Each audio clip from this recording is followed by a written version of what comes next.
తెలుగు రాష్ట్రాల్లో వర్షాలు దంచి కొడుతున్నాయి. ఆంధ్రప్రదేశ్లోని అన్ని జిల్లాల్లోనూ వాన ప్రభావం కనిపిస్తోంది. ముఖ్యంగా కృష్ణా, గుంటూరు జిల్లాల్లో మునిపెన్నడూ చూడని భయానక వాతావరణం ఉంది. రోడ్లపైనే కృష్ణానది పారుతుందా అనేంతలా వర్షం కురిసింది.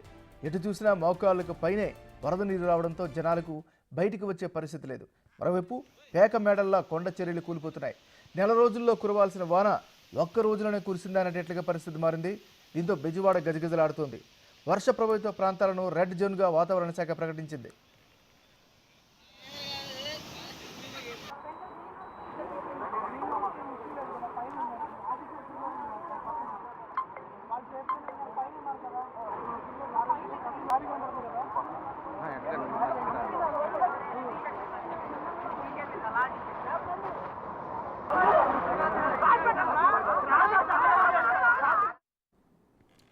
బంగాళాఖాతంలోని వాయుగుండం విశాఖపట్నం, గోపాల్పూర్ మధ్య కళింగపట్నంకు దగ్గరలో తీరం దాటనుంది. దీని ప్రభావంతో రాష్ట్రంలో విస్తారంగా వర్షాలు కురుస్తున్నాయి. తీరం వెంబడి గంటకు 45 నుంచి 55 కిలోమీటర్ల వేగంతో ఈదురుగాలులు వీస్తున్నాయి. వాయుగుండం తీరం దాటడంతో చాలా జిల్లాల్లో మోస్తరు నుంచి అతి భారీ వర్షాలు కురిసే అవకాశం ఉందని వాతావరణ శాఖ తెలిపింది.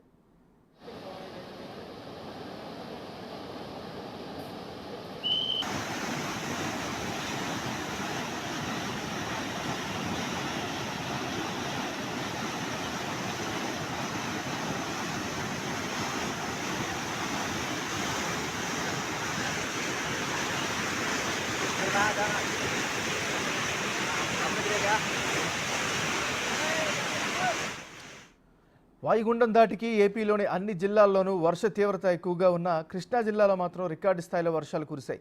ముఖ్యంగా విజయవాడ నగర పరిస్థితి దారుణంగా మారింది. ఏకదాటిగా కురుస్తున్న వర్షాలతో రోడ్లన్నీ జలమయమయ్యాయి. నిడమానూరు నుంచి టెంకసాల వరకు జాతీయ రహదారి నీట మునిగిపోయింది. బెంజి సర్కిల్ వద్ద భారీగా వాహనాలు నిలిచిపోయాయి. పుట్టుపాటి టోల్గేట్ వద్ద జాతీయ రహదారిపై భారీగా ట్రాఫిక్ స్తంభించింది. ద్విచక్ర వాహనదారులు రోడ్లపైకి రావద్దని పోలీసులు హెచ్చరించారు.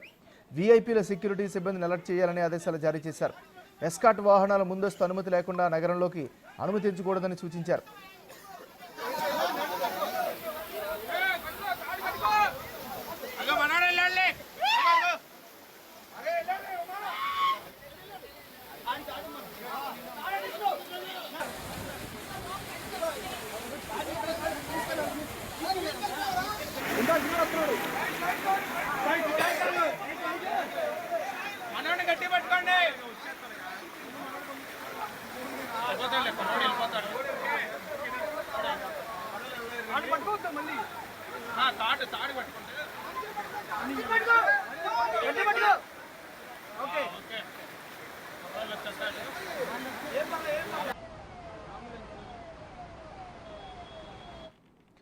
వీవీఐపీలను బయటికి రావద్దని హెచ్చరికలు జారీ చేశారు. బెజవాడ వచ్చే వాహనాలను దారి మళ్లించాలని సూచనలు చేశారు. బెంజి సర్కిల్ నుంచి ఆటోనగర్ వరకు ఎంజీ రోడ్డుపై ట్రాఫిక్ స్తంభించింది. మొగల్రాజపురంలో కొండ చర్యలు విరిగిపడ్డాయి. పాత బస్తీలో అవుట్ఫాల్ డ్రైన్ పొంగడంతో ఇళ్లలోకి వరద నీరు చేరింది. నిడమనారు నుంచి టెంకసాల వరకు జాతీయ రహదారి నీట మునిగింది.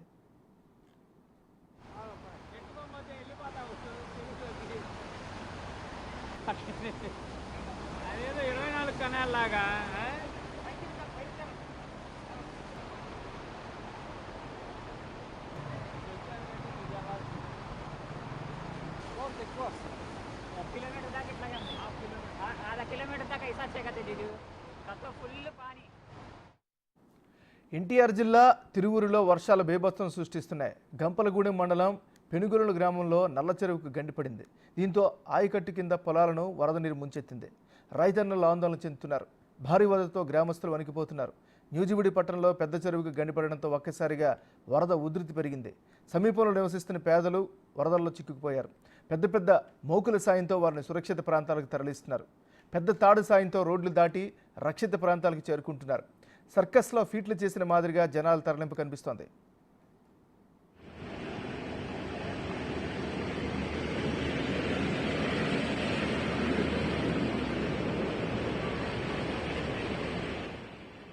రెండు రోజులుగా కురుస్తున్న వర్షాలకు కృష్ణా జిల్లా గన్నవరంలోని తహసీల్దార్ కార్యాలయం నీట మునిగింది. పైకప్పు ఉరవడంతో ఆఫీసులోని కంప్యూటర్లు, ప్రింటర్లు, పలు డాక్యుమెంట్లు తడిచిపోయాయి. భారీ వర్షాలు కురిసే అవకాశం ఉందని వాతావరణ శాఖ ముందే సూచించినా సిబ్బంది నిమ్మకు నీరెత్తినట్లు వ్యవహరించిందని ఆరోపణలు వస్తున్నాయి. నిర్లక్ష్యంగా వ్యవహరించిన ఆర్ఐ కీలక ఫైల్స్ను భద్రపరచకుండా టేబుల్ పైనే వదిలి వెళ్లిపోయాడు. దీంతో డాక్యుమెంట్లన్నీ తడిచిపోయాయి.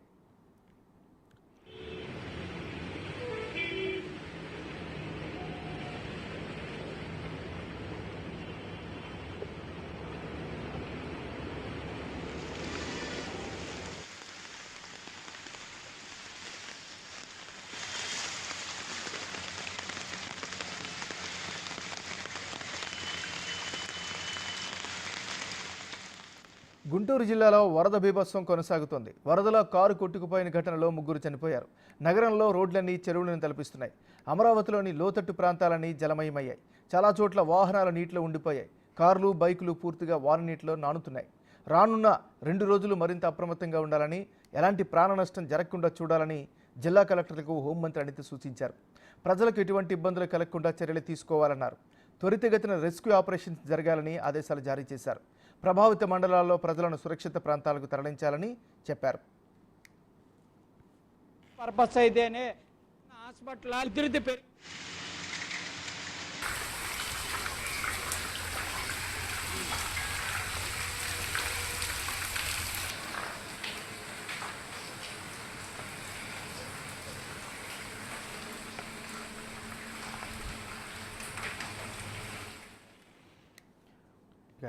ఓవరాల్గా ఇదే అంశానికి సంబంధించి మరింత తాజా సమాచారాన్ని మా రిపోర్టర్ శివ అందిస్తారు. శివ, చెప్పండి. నారాజు మొత్తం మీద చూసుకుంటే ఆంధ్రప్రదేశ్ లో గడిచిన 2 రోజుల కాలంగా విస్తారంగా వర్షాలు కురుస్తున్నాయి. ముఖ్యంగా పశ్చిమ గోదావరి, కృష్ణా, గుంటూరు జిల్లాపై ఈ ప్రభావం ఎక్కువగా కనిపిస్తోంది. రెడ్ జోన్ ప్రభావిత ప్రాంతాలుగా కృష్ణా, గుంటూరు 2 జిల్లాలను ఇప్పటికే డిమాస్టర్ మేనేజ్మెంట్ అయితే పెట్టిన పరిస్థితి కనిపిస్తోంది. అయితే వర్షాలకు సంబంధించి కొంత ఇప్పుడిప్పుడే కొన్ని ప్రాంతాల్లో అయితే తెరపిస్తుంది. కానీ ఏదైతే వర్షపు నీరు మాత్రం ఇంకా పట్టణాలకు చేరుకొని వీధుల్లోకి వస్తున్న పరిస్థితి ఎక్కువగా కనిపిస్తా ఉంది. వరద నీరుని కంట్రోల్ చేయడం, పూర్తి స్థాయిలో డ్రైనేజీ వ్యవస్థ అస్తవ్యస్తంగా ఉండటంతో కూడా రోడ్లపైకి నీరంతా చేరుకుంది. నిన్న ఒక్కరోజే విజయవాడలో అత్యధికంగా గత 2-3 దశాబ్దాలుగా ఎప్పుడు లేని రీతిలో వర్షపాతం విజయవాడలోనే నమోదైంది. తాజాగా పూర్తి స్థాయిలో ఇప్పటికే ప్రతి 2-3 గంటలకు ఒకసారి సీఎం చంద్రబాబు, హోంమంత్రి అనిత వర్షాలపై కూడా పూర్తి స్థాయిలో సమీక్షా సమావేశాలు నిర్వహిస్తున్నారు. ఇటువంటి విపత్కరమైన పరిస్థితులను ఎదుర్కొనేందుకు సిద్ధంగా ఉండాలని చెప్పి అధికారులకు స్పష్టమైన ఆదేశాలు అయితే జారీ చేశారు. ముఖ్యంగా ఉమ్మడి కృష్ణా జిల్లాకు సంబంధించి నూజివీడు, గుడివాడ, ఏలూరు పరిసర ప్రాంతాలకు సంబంధించి, అలాగే నందిగామ, జగ్గయ్యపేట, మైలవరం నియోజకవర్గాల్లో మాత్రం భారీ స్థాయిలో వరద నీరు చేరుకుంటున్న పరిస్థితి కనిపిస్తా ఉంది. మరి కొంతమంది ఎక్కువ గ్రామాలకు సంబంధించి నీరు చేరుకోవడంతో కూడా ఈ ప్రాంతాల నుంచే ఎక్కువగా పునరావాస కేంద్రాలకి అధికారులు ప్రజల్ని తరలించారు. మరికొన్ని చోట్ల అయితే డాబాలు, బిల్డింగ్లు ఎక్కి మరీ కూడా ఆర్తనాదాలు వినిపిస్తున్న పరిస్థితి కనిపిస్తా ఉంది.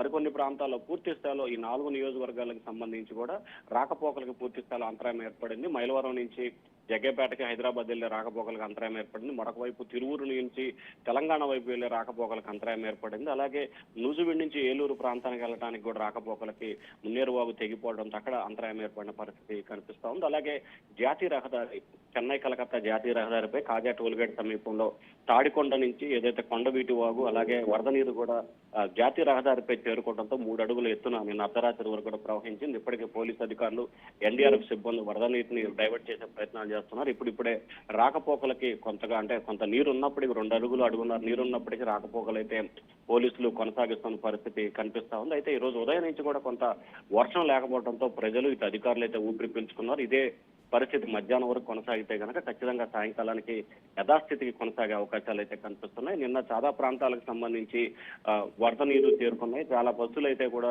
నీళ్లలో నిలిచిపోయిన సంఘటన కూడా మనం ప్రత్యక్షంగా చూసిన పరిస్థితి కనిపిస్తా ఉంది. అనేక ప్రాంతాలకి రాకపోకలకి అంతరాయం ఏర్పడుతుంది. అత్యధికంగా విద్యుత్ శాఖకు సంబంధించి కూడా చాలా ఇబ్బందికర పరిస్థితులు ఏర్పడుతున్నాయి. నిన్న విజయవాడ నగరంలో అయితే విద్యుత్ లేకపోవడంతో పెట్రోల్, డీజిల్ బంకులు కూడా పనిచేయని పరిస్థితి ఏర్పడింది నగరాలు. సో ఈ ఓవరాల్ గా ఈ తుఫానుకు సంబంధించిన అప్డేట్ ప్రభుత్వ యంత్రాంగం పూర్తి స్థాయిలో కూడా కట్టుదిట్టమైన చర్యలు తీసుకుంటుంది. నిన్న మధ్యాహ్నం వరకు అధికారులు వైఫల్యం చెందినా కానీ సాయంకాలానికి మంత్రులు, ముఖ్యమంత్రి స్వయంగా రంగంలో దిగడంతో కూడా పరిస్థితి ఎప్పటికప్పుడు చక్కదిద్దే ప్రయత్నాలు అయితే కొనసాగుతూ ఉన్నాయి నగరం. Thank you Shiva.